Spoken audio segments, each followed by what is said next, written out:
Welcome back to the Old Photo Vault channel. The Man Behind the Curtain. Suburban living room, Ohio, 1963. They look like any young couple caught mid-kiss after dinner. Her satin dress wrinkled where his hand rests, his sleeve rolled as if he meant to stay. The radio sits quiet on the mantel, and the curtains are drawn against the night.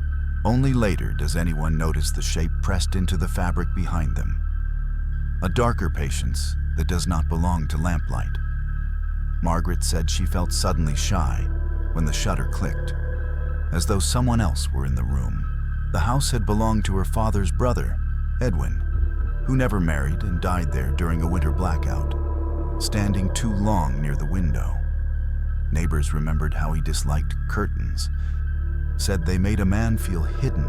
In the photograph, the couple's hands are tightly joined, but the shadow's hands hang loose, waiting for the light to turn back on. The shadow without a body. Chattahoochee, Riverbend, Georgia. Summer 1974. It begins as a quiet snapshot taken too late in the afternoon. The girl crouched on sun-warmed stone while the river churns itself white below. Ellen Price is turned away from the camera, her shoulders narrow, her swimsuit strings darkened by water. What first draws the eye is the shape along her back, a deeper shade that does not match the angle of the sun or the rock behind her. At a glance, it looks like damp hair or a trick of light, but it has shoulders of its own, a head bowed close to hers. Ellen had come to the river alone that day, telling her mother she liked to listen to it think. Afterward, they said she must have slipped, though the rocks were dry.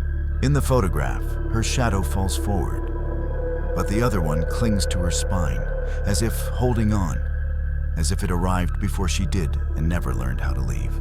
The Extra Mouth, Family Kitchen, Illinois. Thanksgiving evening, 1982.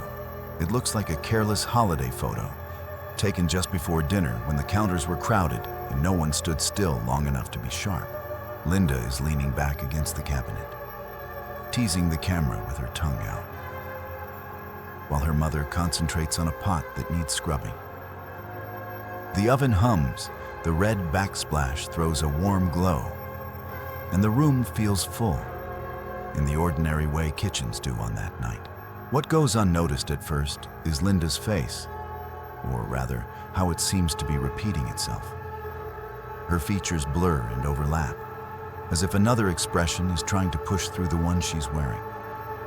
Linda said later she remembered tasting something metallic just then, though she hadn't eaten yet. Her mother didn't hear her call her name. In the photograph, the second mouth looks open wider than hers, caught mid-word, still trying to say what Linda never did before the house finally fell quiet. The fourth face. Military courtyard, southern Germany. Autumn 1943. They are meant to be three friends taking a moment from drills, coats pressed and caps set straight. The stone walls behind them holding the day in. The girl on the left smiles carefully. The one on the right makes a face for the camera. And the middle girl sits as she was taught, hands folded, eyes calm. It is an ordinary photograph of young women trying not to think too far ahead. Only later does the shape above the middle girl's head begin to trouble people. A faint face forming where the sky should be, its mouth slack, its eyes not quite aligned with hers. Her name was Annalisa Bauer, the quiet one, who wrote home about missing bread that tasted like home. She was reassigned weeks later and never photographed again. In the image, the other two faces remain lively, but the fourth seems fixed, as if it had already learned how to stay while the rest of her was still expected to go. The fourth body. Drive-in lot, Northern California, August 1976. It begins as a simple summer photograph. Three girls standing too close to the car, their hair still warm from the day, the night air catching it just enough to feel dramatic. They look confident in the way teenagers do when they believe the future is already arranged. Linda stands on the left, Diane in the middle, and Carol on the right, her hand resting on her hip as if she knows exactly how she should be seen. No one noticed anything wrong when the picture was developed. Only later, when the print faded slightly, did the shape appear on Carol's torso. A pale face pressed flat against her skin, eyes closed as if sleeping. Carol laughed when it was mentioned, said it must be light from the headlights. She moved away that fall and stopped writing back. In the photograph, the three girls still stand together, but the fourth presence seems settled now, as though it finally found a place to stay. The passenger who stayed. Pine Barrens Road, New Jersey, spring 1938. It looks like a proud afternoon ride. The kind meant to prove a woman could handle speed as easily as a smile. Ruth Mallory sits upright on the motorcycle, boots dusty, hair pinned just well enough to last the photograph. The yard behind her is quiet, palms stiff in the background, nothing moving but her grin. Only later does the pale shape become visible, a second form seated close against her back, thinner than a shadow and lighter than air. Ruth told her sister she always felt warmer on that ride, as if someone leaned in when the engine started. The bike skidded weeks later on the same stretch of dirt road, though no witness saw another rider. In the photograph, Ruth's hands are firm on the grips, but the faint arms around her waist seem already relaxed, certain of the route. The child between them. Corner booth, Chicago. Winter, 1946. It appears to be a celebration photograph, taken after the war when people learned how to sit close again. Thomas wears his uniform easily, smiling the way men did when they believed smiling meant survival. Helen leans into him, pearls neat at her throat, one hand resting on the table beside a half-finished drink. The diner booth is clean, ordinary. The world returned to small comforts. What no one noticed at first is the blur between them. A narrow figure rising where their bodies overlap, pale and unfinished, its face tilted upward as if listening. Helen said later she always felt cold in that booth, no matter how hot the coffee came. Before the war, she had lost a child in her third month and never spoke of it again. In the photograph, Thomas's arm circles her shoulders protectively, but the small shape presses closer still, settled where it had once been promised, waiting for someone to remember it was ever there. The head that kept pace. Marsh crossing, Eastern Europe. Late summer 1911. It begins as a routine crossing, the kind done without thinking when the reeds are tall and the water stays shallow near the bank. Two women in white dresses guide the horse, its ears laid back, its hooves breaking the surface in slow, careful steps. The pond looks calm enough, wide and reflective, the far trees standing in a neat, patient line. Only later does the darker shape near the foreground draw attention. A rounded head just beneath the water, tilted upward as if keeping time with the movement. Locals said the marsh had once swallowed a boy there, years before the path was widened. His body was never recovered, only the bridle he'd been carrying. In the photograph, the horse strains forward. The women look ahead, but the shape in the water stays close to the shore, watching them pass, as though it remembers the way out and is waiting for someone else to need it. The kiss that split. Apartment kitchen, New York City. February 1952. It begins as a small domestic victory. A man home from a late shift, pulling his wife close beside the stove. The kettle's still warm, the curtains already drawn. The room is narrow, everything within reach, the sort of kitchen where nothing important is supposed to happen. The photograph was taken quickly, just to mark the moment, and later folded into a drawer. Years afterward, when the paper had yellowed and cracked, people noticed how the fractures seemed to run through their bodies rather than the print, dividing the embrace into uneven halves.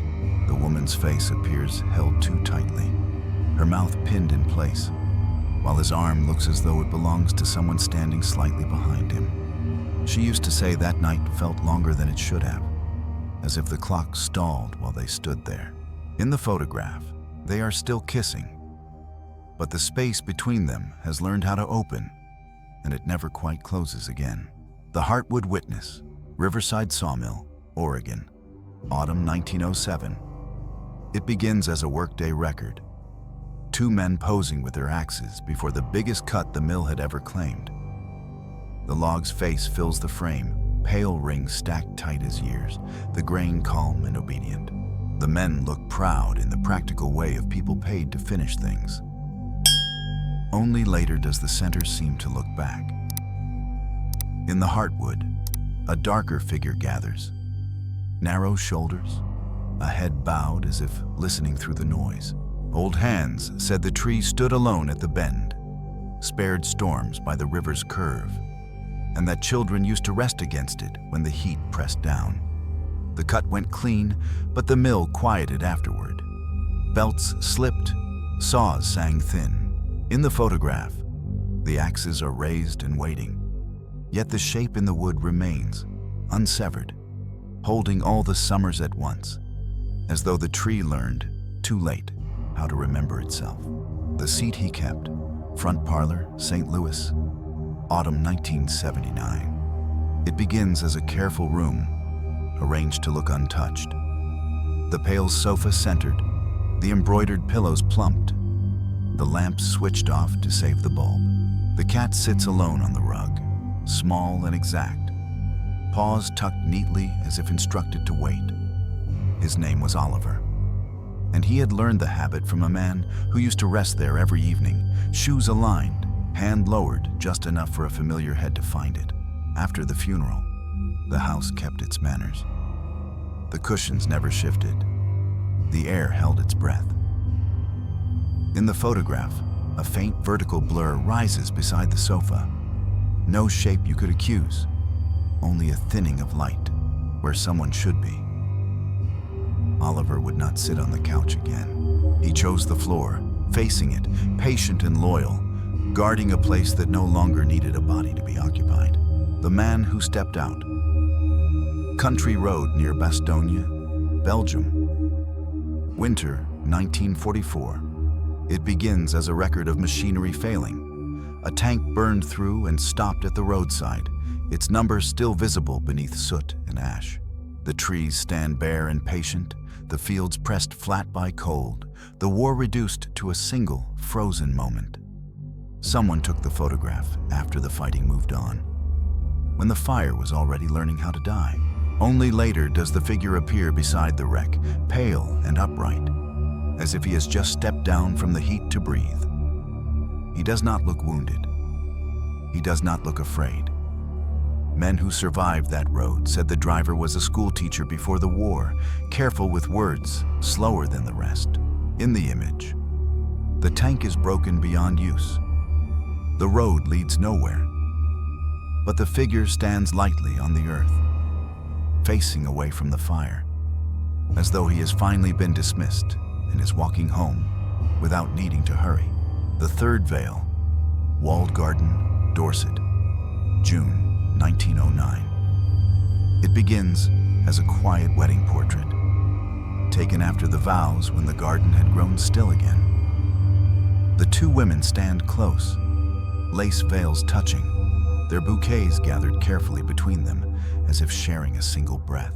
The stone wall behind them keeps the afternoon contained, and the flowers lean in, curious but respectful. Only later does the pale shape appear among the daisies to the left, a narrow figure lifting its face through the blur, eyes unfocused, veil thinner than theirs. The bride on the right, Eleanor, had lost her younger sister to fever that spring. The dress had been altered twice to fit the smaller waist that never would. In the photograph, the couple's heads bow together, content and certain, but the third veil drifts slightly apart, lingering at shoulder height, as though someone else had dressed for the day and arrived just in time, unwilling to interrupt, unwilling to leave. The stillness between trees. Foothills outside Prescott, Arizona. Late spring, 1967. It begins as a family snapshot meant to capture nothing in particular. Scrub grass washed pale by sun, two oak trees leaning inward like old neighbors. the afternoon held open and quiet. The photographer remembered the air as unusually polite. No wind, no insects insisting on themselves. Only later did the shape reveal itself between the branches, a small disc suspended as if it had paused to listen. It casts no shadow anyone can agree on. The film shows no blur from motion, only a steadiness that feels practiced. Neighbors said the cattle grew calm that week, standing too long at fences, chewing without hunger. At night, the sky kept its stars, but lost its depth, like a ceiling lowered an inch. In the photograph, the trees remain rooted and patient, framing the space where something chose not to land. What unsettles is not that it appeared, but that it seemed to wait, as though expecting the ground to remember it, the one who didn't change. Community Theater backstage, San Francisco, Halloween night, 1988. It begins as a celebratory picture taken after the curtain call, when makeup was still warm and everyone stood a little too close. The costumes are loud in a friendly way. Feathers, pearls, sailor caps. Borrowed confidence stitched together for one night. They look pleased with themselves, arms hooked, faces painted into versions they meant to shed before morning. Only later does the figure at the back insist on being seen, pale and upright, dressed in something no one remembers choosing. Its eyes are open but undecided, as if waiting for direction. Someone said the theater used to be a clinic, long before the footlights, and that one patient refused costumes during the ward dances. In the photograph, the others lean forward, playful and temporary. The figure behind them does not lean at all. It stands where it always stood, unchanged, watching people practice becoming someone else, and quietly relieved when they finally stop. The face at wit's end. County Park Trail, Pennsylvania. Late summer, 1956. It begins as a cheerful stop along a walking path, the sort of place meant for rest and jokes. The wooden sign reads Wit's End, and Clara leans on the rail, chin in her hand, smiling as if the name amuses her. The grass is dry, the trees crowded close behind, their leaves thick with late heat. Nothing seems staged, nothing strange.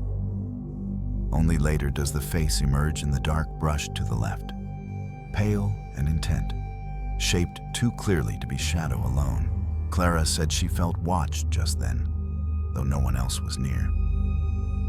She laughed it off and stepped away. In the photograph, her smile holds. The sign stays firm, but the face remains half-formed, patient.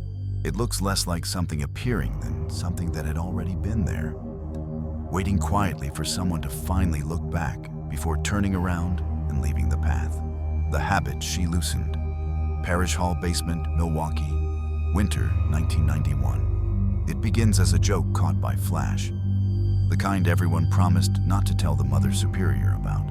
Sister Agnes stands beneath paper streamers, habit straight, cross steady, lifting a beer with one hand while the other holds a cigarette like a borrowed thought.